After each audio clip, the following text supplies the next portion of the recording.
मैं आपको याद करा दूं कि गुरुजी जन्म शताब्दी समारोह में आज से करीब 2-3 साल पहले मैं आपके पास आई थी और यहाँ पे मैं आई थी तो उस समय मैंने सुना था कि यहाँ पे कितना अत्याचार, कितना भ्रष्टाचार हो रहा है इस देश में।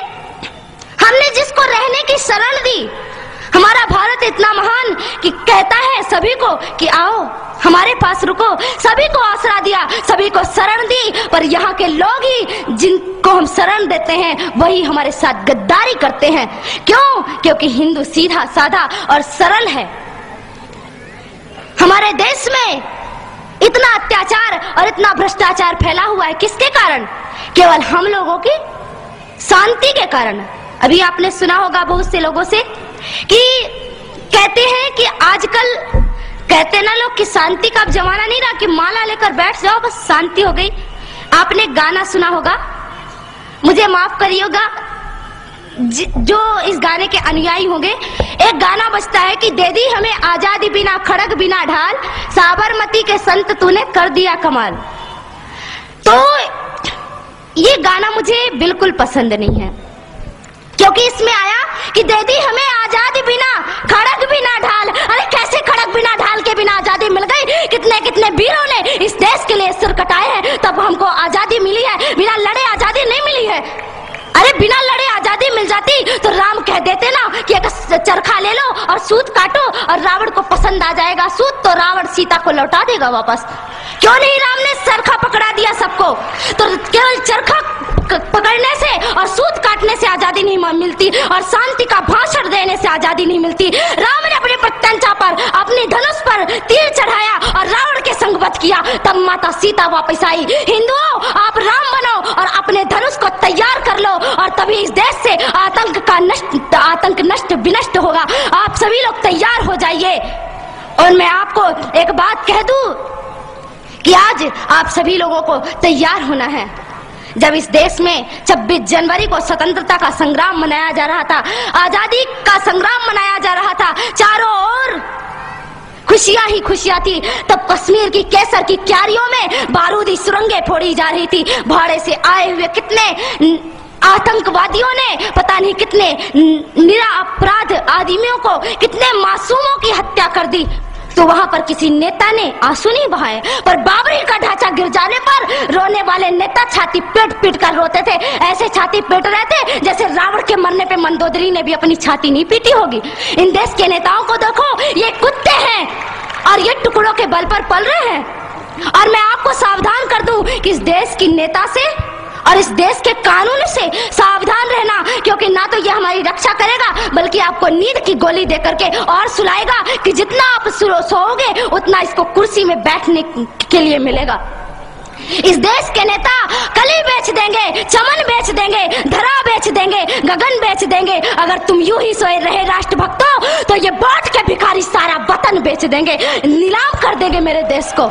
इसलिए इस देश को नीलाम नहीं करना है, आप सभी लोगों को तैयार होना है, मुट्ठी बांध करके कहना है कि भारत देश हमारा है, हमारा था और हमारा ही रहेगा। और इस भारत देश पर किसी ने आंख उठा के देखी तो उसकी आंखें नोच ली जाएंगी, उसकी आंखों को नोच करके गिद्धों के सामने फेंक दी जाएगी। इसलिए आप सभी लोगों को तैयार होना होगा। आज मैं आपको बता दूं कि इस देश में क्या हो रहा है। आज भी आप जाइए कश्मीर में तो वहां किसी हिंदुओं को चैन से जीना नहीं मिलता। कश्मीर में कश्मीर के लोगों को मार मार कर भगाते हैं, लोग घायल अवस्था में जम्मू के और दिल्ली के फुटपाथों पर लेटे हुए हैं। हमारा नेता कभी भी ये पूछने नहीं आया कि तुम्हें क्या तकलीफ है, तुम्हें क्या परेशानी है, कोई भी वहां पे पूछने के लिए नहीं जाता। पर मैं आपसे कहती हूँ कि आप तो हिंदू हैं, एक हिंदू दूसरे हिंदू की पीड़ा समझ सकता है। मैं आप लोगों से कहना चाहती हूँ कि अब आतंक का नष्ट होना चाहिए। इस देश से आतंक का नष्ट तभी होगा जब आप सभी लोग तैयार होंगे, आप सभी लोग खड़े होंगे। क्यों? हमारे देश में राम सेतु पर ऐसा राम सेतु और भगवान श्री राम द्वारा बनाया गया वह सेतु, उसको तोड़ने की बात कह दो कि जिस हाथों से राम सेतु टूटेगा उन हाथों को हम काट कर फेंक देंगे। और जो हमारे देश में हमारे राम का नहीं वो हमारे किसी काम का नहीं। जो राम से नहीं मिल सकता वो हमसे भी नहीं मिल सकता, और उसको लात मारकर इस देश से बाहर निकाल देना है। और मैं आप लोगों से कहना चाहती हूँ कि सभी लोग तैयार हो जाइए। बस भगवान श्री राम हमारी प्रतीक्षा कर रहे हैं। भारत माता अपनी बाहों को फैलाए हुए है और कह रही है कि मेरे बेटो, मैं तुमको गले से लगाने के लिए तैयार हूँ, पर एक शर्त पर। जब तुम इस देश को, इस भारत भारती को पुनः विश्व गुरु के पद पर प्रतिष्ठित करोगे, तब भारत माता आपको चैन की नींद सुलाएगी। कृष्ण ने गीता में महाभारत के युद्ध के समय पे शंख बजाया। केवल कृष्ण को बांसुरी नहीं बजानी आती, कृष्ण शंख भी बजाता है। और कृष्ण ने शंख बजाया और शंख बजा करके कहा कि इस देश में पहले शंख बजा करके सबको जागृत करो, और जब सब जागृत हो जाएं तो फिर चैन की बांसुरी बजाना, फिर चैन से बैठ जाना। पहले राम का धनुष बाण उठा करके इस देश से रावण को खत्म कर दो, फिर कृष्ण की बांसुरी बजाने के लिए बैठ जाना। भारत माता तो स्वयं तैयार बैठी है और हमें डराया जाता है। दूसरी बात, अभी मैंने आपको कहा कि कुछ तो भय में लोग संप्रदाय जातियों को बदल देते हैं और कुछ लोग डर के मारे। तो आप बता दो, आप कौन हो? अरे शेर कौन होता है? जंगल का राजा होता है ना। और शेर को किससे भय होता है? अरे आप शेर है, शेर को किसी से डर नहीं होता। बता दो उन मुल्लों को, पाकिस्तानियों को कि हम डरते नहीं अणुबम्बों से, विस्फोटक जलपोतों से, हम डरते हैं ताशकंद शिमला जैसे समझौतों से। सियार भेड़िए से डर सकती सिंगों की औलाद नहीं। भरतवंश के इस पानी की है तुमको पहचान नहीं। आइटम बम बना करके तुम किस्मत पर फूल गए। 65, 71 और 99 के युद्धों को शायद भूल गए। तुम याद करो, अब्दुल हमीद ने पैटर्न टैंक जला डाला, हिंदुस्तानी नेटो ने अमरीकी जेट जला डाला। तुम याद करो, गाजी का बेड़ा झटके में ही डुबा दिया। ढाका के जनरल नियाजी को दूध छठी का पिला दिया। तुम याद करो 90,000 उन बंदी पाक जवानों को। तुम याद करो शिमला समझौता, इंदिरा के एहसानों को। पाकिस्तान ये कान खोल कर सुन ले कि अब की जंग छिड़ी तो सुन ले, नाम निशान नहीं होगा। कश्मीर तो होगा लेकिन पाकिस्तान नहीं होगा। लाल कर दिया लहू से तुमने श्रीनगर की घाटी को। किस गफलत पर छेड़ रहे तुम सोई हल्दी घाटी को। जहर पिलाकर मजहब का इन कश्मीरी परवानों को, भय और लालच दिखलाकर तुम भेज रहे नादानों को। खुले प्रशिक्षण, खुले शस्त्र है, खुली हुई शैतानी है।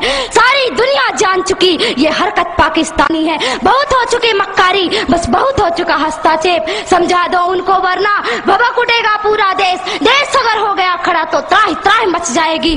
पाकिस्तान के हर कोने में महाप्रलय आ जाएगी। क्या होगा अंजाम तुम्हें इसका अनुमान नहीं होगा। कश्मीर तो होगा लेकिन पाकिस्तान नहीं होगा। ये आवाक्स, ये एटम बम पर हिम्मत कौन दिखाएगा? इन्हें चलाने को क्या बोले बाप तुम्हारा आएगा।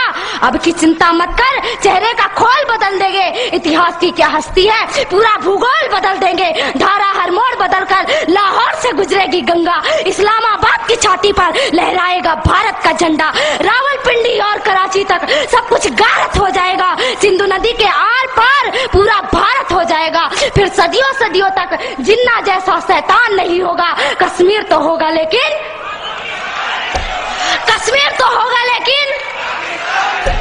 अगर आप ऐसा ही बोलते हैं तो एक दिन मैं सच कहती हूँ कि पाकिस्तान का नामो निशान नहीं रहेगा। इसलिए मेरे देश के बंधुओं, मेरे देश के भाइयों, खड़े हो जाइए। अब खड़े होने का वक्त है।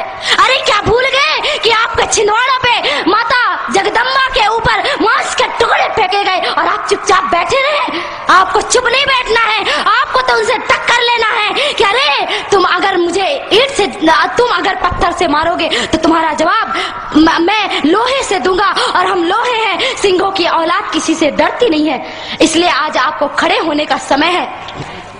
इस देश में कानून बनाया गया। कहते हैं कि राम मंदिर का मामला अभी तक नहीं सुलझा। राम जी का मंदिर क्यों नहीं बन रहा है? क्यों नहीं बन रहा है प्रभु श्री राम जी का मंदिर? कुछ समय पहले की बात थी, कहा गया कि कोर्ट जो निर्णय करेगी वही होगा। अरे मैं आपसे पूछती हूँ कि क्या राम मंदिर और राम सेतु का निर्णय कोर्ट करेगी, अदालत करेगी, या हमारे देश के हिंदुओं की श्रद्धा या कि विश्वास निर्णय करेगा? आप बताइए क्या निर्णय करेगा? आपका विश्वास निर्णय करेगा तो आप अपने विश्वास से निर्णय करिए। अरे इन नेताओं को और इन पुलिस वालों को छोड़ दीजिए।